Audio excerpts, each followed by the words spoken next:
अस्सलाम वालेकुम students, hopefully you all are doing well. MGT 510 lecture number 18 में खुशामदीद। Cost of quality and return on quality हम discuss करेंगे इस लेक्चर में। आमतौर पर कहते हैं कि ये मिसअंडरस्टूड किया जाता है कि जो भी प्रोडक्ट बनता है उसको बनाने में, उसको क्रिएट करने में जो कॉस्ट आती है उसे हम कंसीडर करते हैं कि ये कॉस्ट है क्वालिटी की, जबकि ऐसा नहीं है।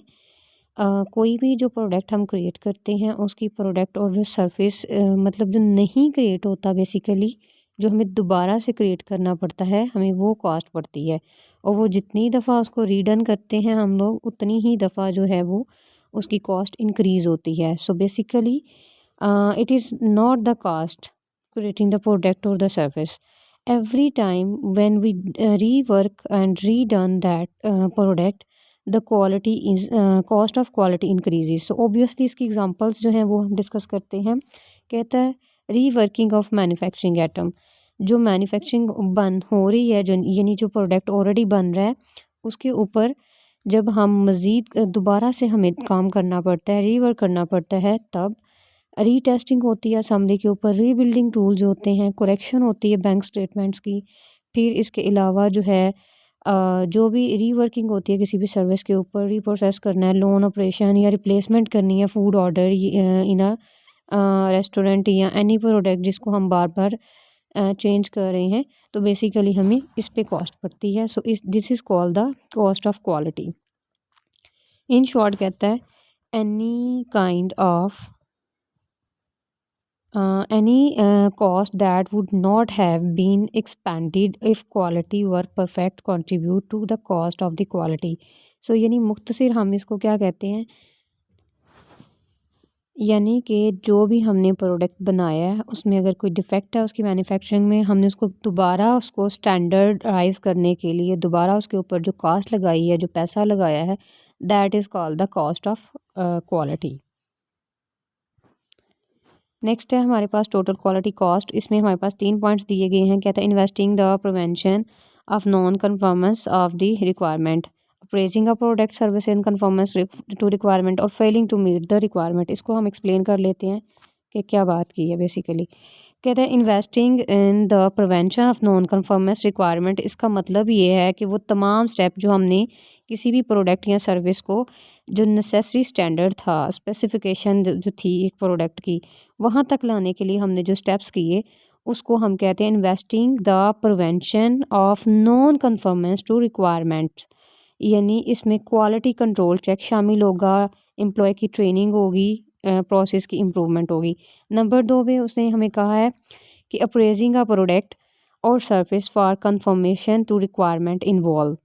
अब इसमें हमारे पास वो तमाम स्पेसिफिक क्राइटेरिया आएगा जो स्टैंडर्ड मीट करता है। एग्जांपल यानी कि जो भी for example if you are praising a car for safety, you might look at the things that it's crash test rating, उसकी ब्रेकिंग जो डिस्टेंसेस हैं, ये तमाम चीज़ें, यानी हम पहले से एक प्रोडक्ट की कंफर्मेंस कर रहे हैं कि क्या उसकी रिक्वायरमेंट है, उसको एवेलुएट कर रहे हैं कि क्या क्या हमारे पास इसकी सेफ्टी मेजर्स हैं।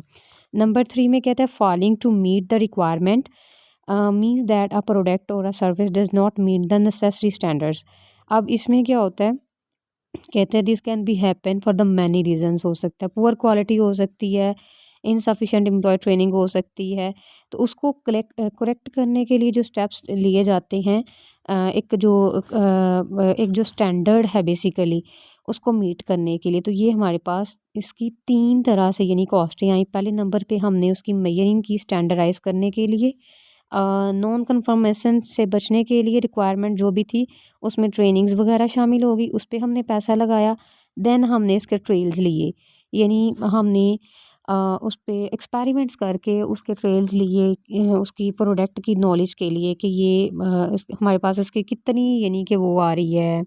इसको हम इस तरह से कहेंगे कि ट्रेल्स हमने बाकायदा लिए, उसको चेक किया। उसके बाद नंबर 3 पे जो भी रिक्वायरमेंट थी उसको मीट करने के लिए हमने जो एक्सपेरिमेंट्स किए। तो ये 3 चीज़ें आ गई, ये सारी इन तीनों पॉइंट्स जो हैं टोटल क्वालिटी कॉस्ट जो है होंगे।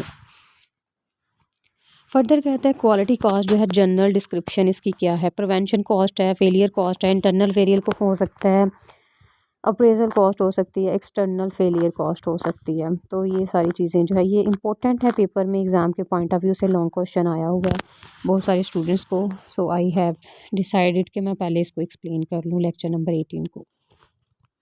सो here we have to discuss all these one by one. Prevention cost पे आते हैं। सबसे पहले नंबर पे प्रिवेंशन मतलब परहेज़ करना है जी हमने, जो पहले से ही लाइक एक प्रोडक्ट जो तैयार कर रहे हैं उसमें हमने शुरू में जो मेजर्स लेनी है वो कहता है जो जितनी भी तरह की एक्टिविटीज़ होती है एक प्रोडक्ट को डिज़ाइन करने के लिए, उसकी क्वालिटी को बेहतर करने के लिए, उसमें तमाम सर्विसेज जो हैं ये शामिल होती हैं। प्रिवेंशन कॉस्ट आ जाती है उसमें।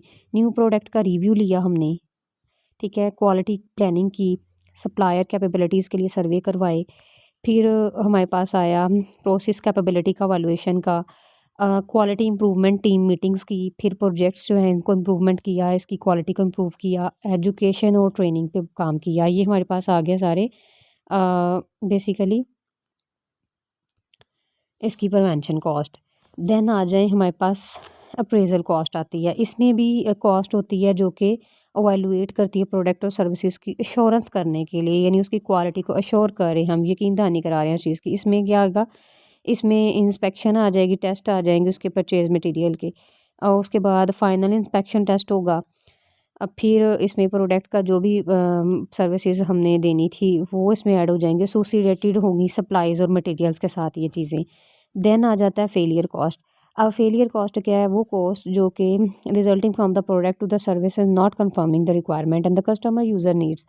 फेलियर कब होगा, जब हमारी जो प्रोडक्ट है वो हम फुलफिल नहीं कर रही कस्टमर की नीड्स को। इसकी दो कैटेगरीज होंगी, इंटरनल फेलियर हो सकता है, एक्सटर्नल हो सकता है। पेपर में ये भी क्वेश्चन पूछा जा सकता है, वो differentiate between the internal failure and external failure. अब इंटरनल फेलियर क्या है, बेसिकली वो कॉस्ट जो हमें प्रीरियर टू डिलीवरी, शिपमेंट या डिलीवरी करवाने से पहले ही, यानी एक प्रोडक्ट हमारे पास कस्टमर के पास कभी गई नहीं है, उससे पहले हमें जो भी इसकी कॉस्ट लगेगी ना फिनिशिंग पे, सर्विसेज पे या कस्टमर पे, यानी कस्टमर पे जाने से पहले ही उसकी अगर हमने कोई आउटलुक या कुछ किया है तो उसमें अगर हम उसका स्क्रैप, रीवर्क, री इंस्पेक्शन, री टेस्ट, मटीरियल रिव्यू, डाउनग्रेडिंग, ये तमाम चीज़ें इसमें आ जाएंगी किसमें, इंटरनल फेलियर कॉस्ट में।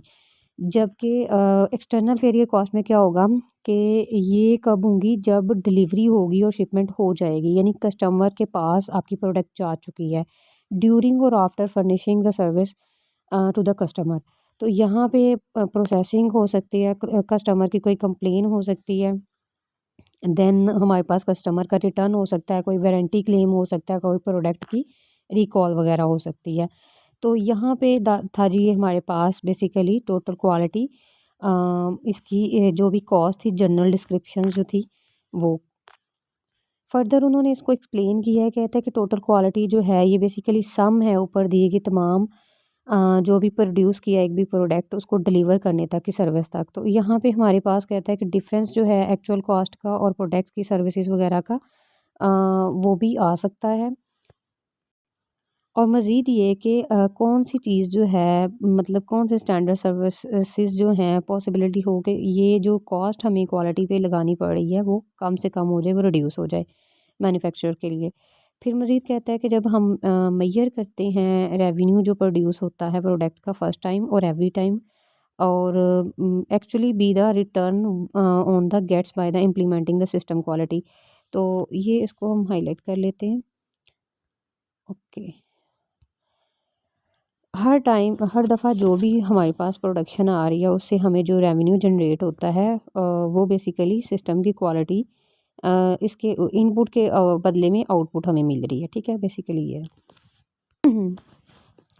फर्दर वो यहाँ पे एग्जांपल दे रहा कहता है जनरली हम देखें ना, अगर हम प्रिवेंशन कर लेना सिस्टम की पहले से ही, तो वो हो सकता है कि 1 रुपया हमें खर्चा आए क्वालिटी के एश्योरेंस पे, लेकिन अगर उसमें हमें कंपैरिजन करना पड़ता है, ओवर एंड ओवर अगेन काम करना पड़ता है, आफ्टर फेलियर जो है हमें 100 रुपया खर्चा आ सकता है और यहाँ तक कि 1000 रुपया भी आ सकता है। तो टोटली हम हो सकता है कि हमें कस्टमर ही अपना लूज़ करना पड़ जाए।